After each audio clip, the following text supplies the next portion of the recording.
In this case, I did not lead any of these three guys to Christ.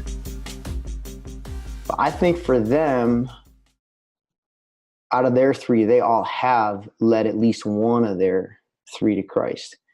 So I think you're going to find you should be getting a little bit of both, probably, especially in the West. As you lead people to Christ and develop them and help them go from lost to laborer, other people that are existing laborers are going to see that and be drawn to that, and they're going to ask you for coaching. And they're going to come to your church and that kind of thing. So you're going to get, probably in the West, a mixed bag. Now, Justin might be – I think even Justin is experiencing some kind of mixed bag with existing believers that are coming to him for training, even though he's not always looking for them. With that being said, I appreciate that point, because if I am operating as a laborer in a completely foreign context, in a culture that's not my own and a language that's not my own, the reality of me leading a leadership church is very slim to none at the very beginning. If I have a language barrier, now here thing is different. In the West, we may actually have a church in our culture with a group of people who are just like us, who then may be establishing churches outside of that. So for instance, here in Oklahoma City, we have a church that speaks Kunama. I can't lead that church. There is no way possible, because they don't even speak. We spent 15 minutes whenever we were first getting this church launched. We spent 15 minutes trying to translate the word kingdom. Now you think about how long that takes, right? And so I really appreciate the way in which we're talking about that interesting piece is, what does it look like when you're both the indigenous and the laborer who's acting as an international worker in the same context? It causes a lot of tension about, how do I work? When do I work? Where do I invest? When do I hand things off? When do I back out? When do I stay?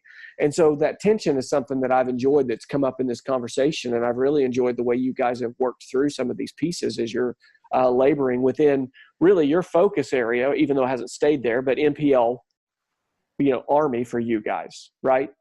But knowing that it's going to trickle out from there. And as it trickles out from Army, then the principles that we've talked about, or the ways in which these patterns have worked, may have to change a little bit because of some of those barriers that come up.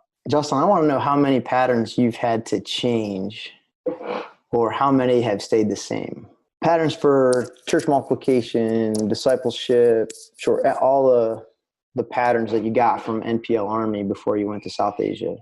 I think we got here and thought that they needed to change, but I think we're finding they don't need to change. They need to be exactly the same.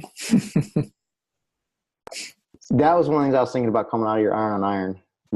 In most cases, the council was coming back to, nope, that pattern there in the West was the pattern that you need right now. I'm sure there are things that change, and really probably more than change, and probably a better word is adapt. Yeah.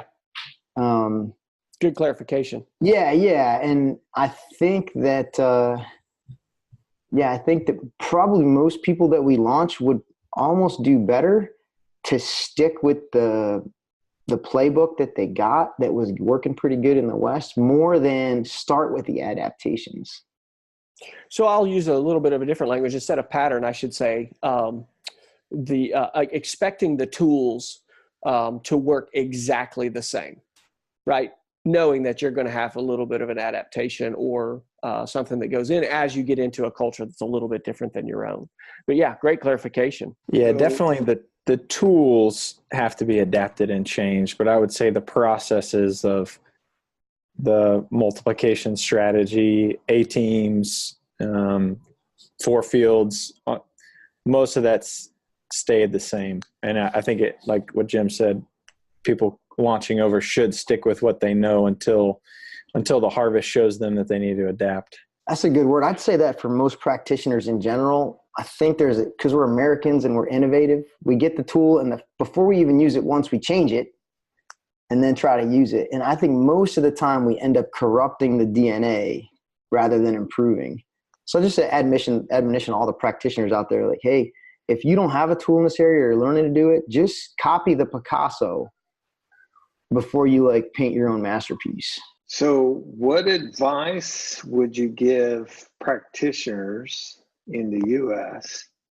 who want to grab a hold of 139? And really, it's not 139. It's a focused, intentional discipleship to see multiplication and generations. So what advice would you give to people just getting started? I think two things. When you're trying to find your three, everybody in NPL knows this. Share the gospel abundantly, start a church, and find the people who will follow you. God's going to use that as a character building phase. If no one's following you right now, you got to keep sharing the gospel, and he's going to do so much to grow you. That's how I think you'll find your three. How to find your one, I think shoot for the stars, find the best person out there who's making disciples, and do whatever it takes to be around them, whether it's move near them, get them online, whatever it takes. But there's not a lot of people who will take the mantle of watching over your soul, but it'll be the best development you can get as a follower of Jesus. I think the only advice I can give is what I've done, which is, hey, I share, invite them to meet and do the lessons, and then from there, as it develops, then we begin more in-depth midterm discipleship, long-term discipleship, and so on and so forth. That's the only advice I can give, because that's the only model that I know. So for me, the key is, and keep your eyes on Jesus. It's not about getting to 1 through 9. It's about keeping your eyes on Jesus and letting him flow through you, letting him use you as you get into his word. And being who you want to see downstream. Be the, yeah. Don't look for something that you're not. Make sure you're following Jesus with everything, and loving him and getting your identity from him, not from the ministry. When you first start out, it's going to be tough. You're going to go through a lot of people. You're going to see a lot of people turn and not want to follow Jesus with everything. And it's tough sometimes. But if you keep your eyes on him, abide in him, it's going to happen. Be patient with people, but being patient means just love them. Love them where they're at. And then the ones that are ready, the ones that are going, and just do everything you can to spend as much time with them in love. It's a relationship. Austin always brings it back to Jesus. And I'm like, man, I wish I had answered that question that way, talking about Jesus as much as he does. God, maybe that's a good parting comment for me, Chuck, is that as the relationships mature, the three end up ministering to you as much as you minister to them. In the beginning, you're going to feel like it's like 99% you pouring out and you're only getting 1% back. But over time, these guys disciple me. I always feels like they give me more than I give them. They'll probably say, no, it's the other way. But I feel that way about you too, bro, that, you have given me way more than I've ever given you. But there is a mutual iron sharpening iron that's happening. That's a very comforting place, and when you really want to thank the Lord for that. It's very encouraging. And I think that the practitioners that are listening out there, I hope that you get there. And if you don't feel like that right now, just keep investing, and you will find people that end up giving back to you as much as you're giving to them. And whoever wants to save his life will lose it, but whoever wants to lose his life for my sake will find it.